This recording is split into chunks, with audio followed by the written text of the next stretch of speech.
Oi, bom dia. Hoje é segunda-feira, dia 19 de janeiro, e hoje o episódio passa por dois temas que ajudam a entender como política e economia estão se mexendo em ritmos, vamos dizer assim, bem diferentes, e em lugares diferentes do mundo. Na primeira parte, a gente fala de um acordo que levou 25 anos para sair do papel. Mercosul e a União Europeia finalmente assinaram um tratado comercial que cria um dos maiores mercados integrados do planeta, com impacto direto para a agricultura, indústria, comércio e para o lugar da América do Sul no tabuleiro global.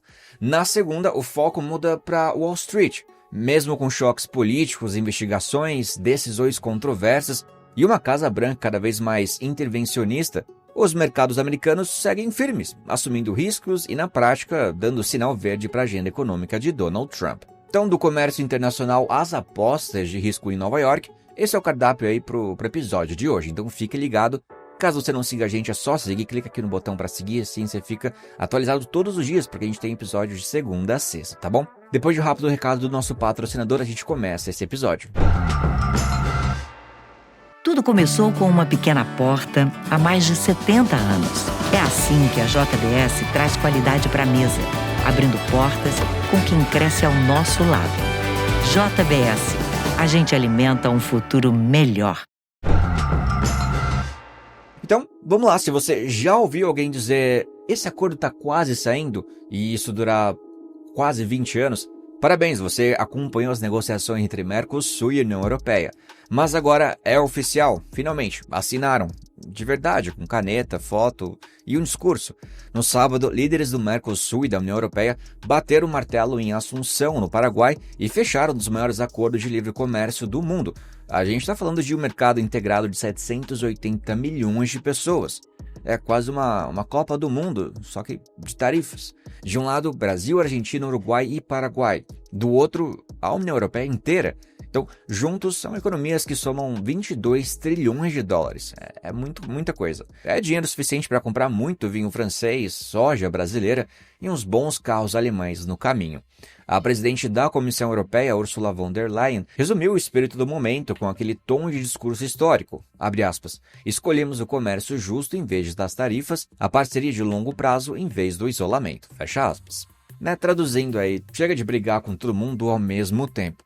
E o timing, ele não é por acaso. Claro, os Estados Unidos voltaram a olhar com mais atenção para a América do Sul. A China já está bem instalada por aqui e a Europa não quer ficar assistindo de camarote. O acordo é basicamente a União Europeia dizendo: Oi, América do Sul, a gente também existe. Legal, um acordo bem bonito, mas na prática, quem ganha o quê? Vamos entender juntos.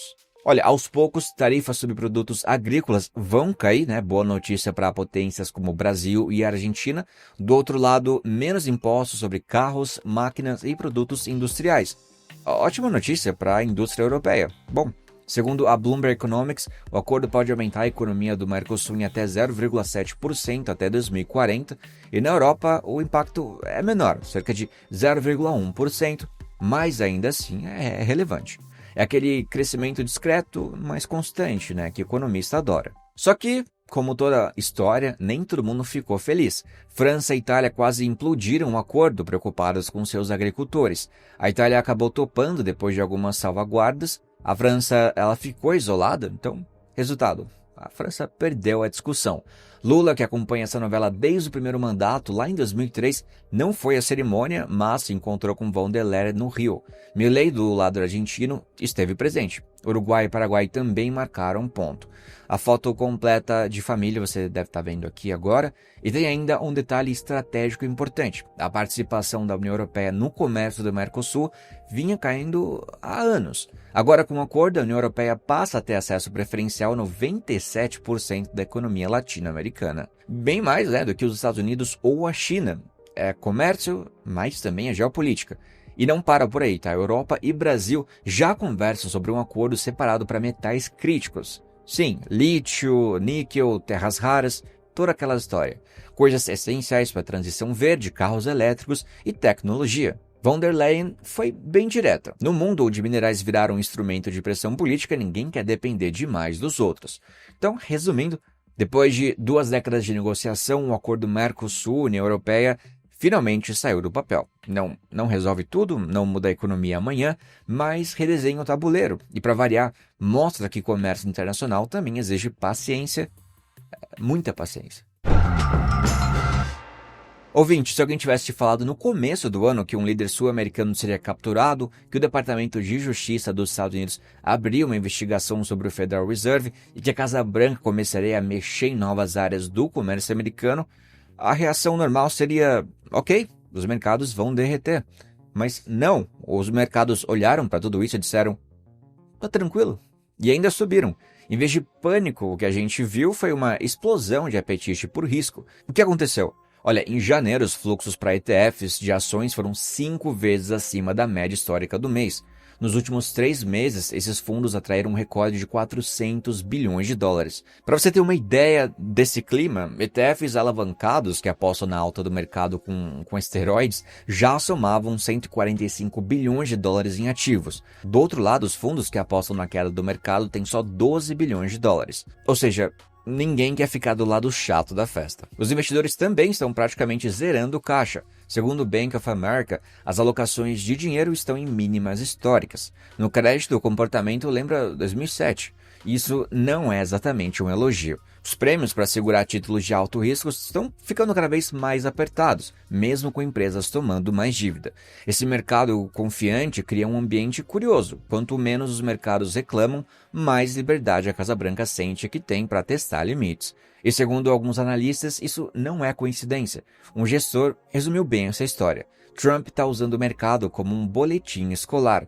E por enquanto o boletim diz aprovado com louvor. Resultado, a tentação é continuar indo mais longe. E a moral da história é: espere o inesperado. Isso não quer dizer que os mercados nunca reagiram. Em abril do ano passado, uma onda de ameaças tarifárias fez o S&P 500 despencar. A resposta foi tão imediata que o governo deu ré. Foi nos raros momentos em que Wall Street puxou o freio de mão da política em tempo real. Desde então, a lógica virou outra, tá? Muitos investidores acreditam que se o mercado cair de verdade, a Casa Branca recua de novo. Enquanto isso, seguem comprando. O dinheiro corre atrás dos temas como inteligência artificial, retomada industrial e crescimento cíclico. Esse otimismo aparece no jeito como os investidores estão posicionados.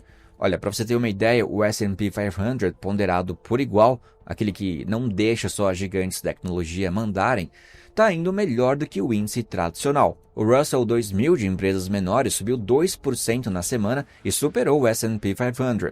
A aposta agora é que o crescimento econômico vai além das Big Techs.